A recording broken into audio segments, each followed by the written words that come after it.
အားလုံးပဲမင်္ဂလာပါဒီနေ့ကတော့ power lifting လုပ်နေနေပြီဖြစ်ပါတယ်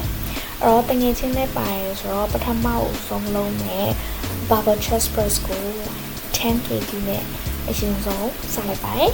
ကြည့်လိုက်ရအောင်နော်chest press ကပုံမှန်ဆိုရင်တော့ 0.5 နဲ့ကစားဖြစ်တယ်ပေါ့နော်ဒီဟာကတော့ new PR ကို try နေရပါတော့ 10kg နဲ့ကို3 rep ဆိုပါတယ်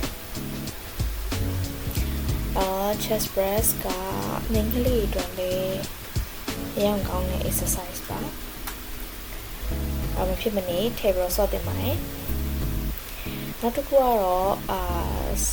squat ပေါ့နော် back squat ဆိုပါတယ် back squat ကလည်းပုံမှန်ဆိုလို့ရှိရင်အလေးကို progressive overload နဲ့အလေးနဲ့ရနေများရပါတော့အဲ့တော့အလုံးလုံးဆော့ဖြစ်တယ်ဒီဟာကတော့I think that's set already like 20kg နဲ့ဆိုရပါတော့ 20kg နဲ့ဘယ်လောက် rep ဆော့မလဲကြည့်လိုက်အောင်20kg ဆိုတော့60ပေါ့နော် 60kg ကတော့တထိုင် comfortable weight ဆိုတဲ့အတွက်ကြောင့်သူက4 reps to 6 rep လောက်တော့ရတယ်ပြီးတော့အဲ့ဒီဟာအတွက်ကိုနောက်ထပ်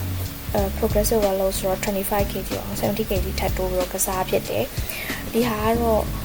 back squat ကတော့လုံးဝ glute အတွက်ကိုအရင်ကောင်းတဲ့ exercise တစ်ခုပါအဲ့တော့မဖြစ်မနေထည့်ဆော့ဖို့တော့လိုပါရဲ့ရှင် back squat ကပုံမှန်ဆိုရင်တော့ 25kg ရအခု maximum ပေါ့နော်ဒါတော့တယောက်တော့သူကလာပြီးတော့ရှုပ်နေတာပေါ့လေအလေးမမခင်မှာဗီဒီယိုတွေတပုံလေးရိုက်ကြပါရဲ့ဒါကတော့ break time ပေါ့နော်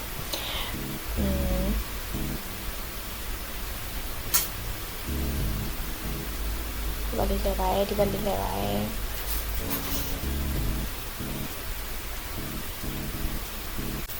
အခုနောက်ဆုံးset အနေနဲ့ 25kg နဲ့ try မှာ 25kg ကတော့25 ဆိုတော့ 70kg ပေါ့နော် total ပေါ့ 70kg နဲ့ try နေအဲ့ဒီဟာကနီးပြဆော့နေအောင်ကြာပြီဒါပေမဲ့အရင်မတိုးတတ်နိုင်သေးဘူးပေါ့နော်1 rep ကတော့ရရဲ့1 rep second rep မှာ fail တယ်တော့ချက်လောက်ကြည့်လိုက်အောင်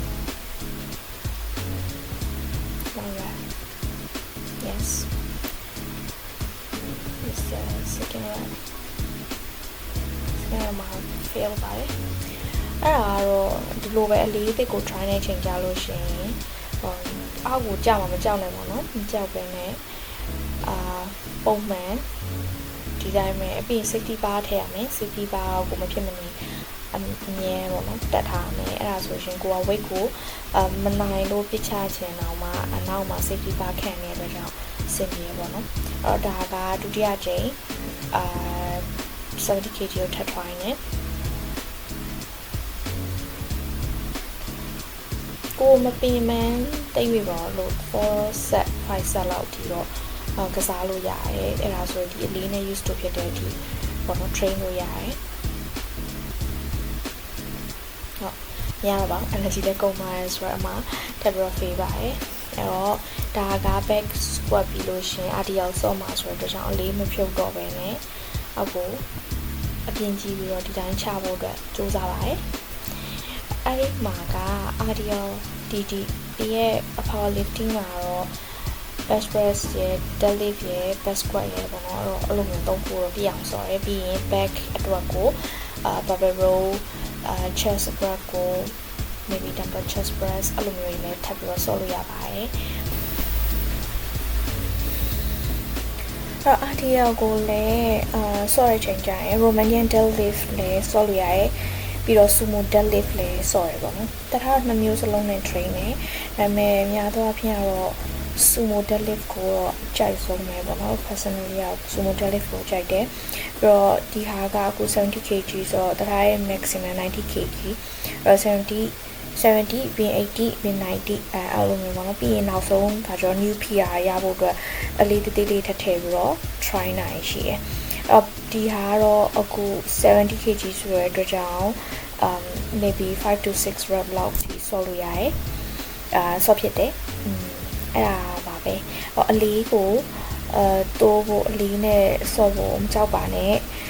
အဲ့ဒါကမဆက်တက်ဖို့အတွက်တစ်ခုတည်းတော့နီလန်ပေါ့နော်strength training ကိုကစားပါဆော့ဖြစ်အောင်ဆော့ပါအားလုံးများလာကြပါစေ bye